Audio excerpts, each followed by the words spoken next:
And then we'll put that right in there and press it in position.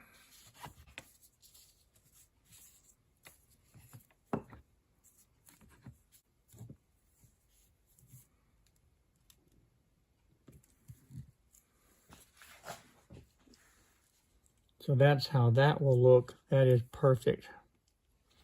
Next we have this center band. And we're going to put that in. And that will just slip right into here. And I always like using a little piece of scrap cardboard just to protect that tip. And that goes in just like that. I lost a video for the upper portion of the pen assembly, but here's a look at the finished pen. I think this is a gift that anyone would love to receive.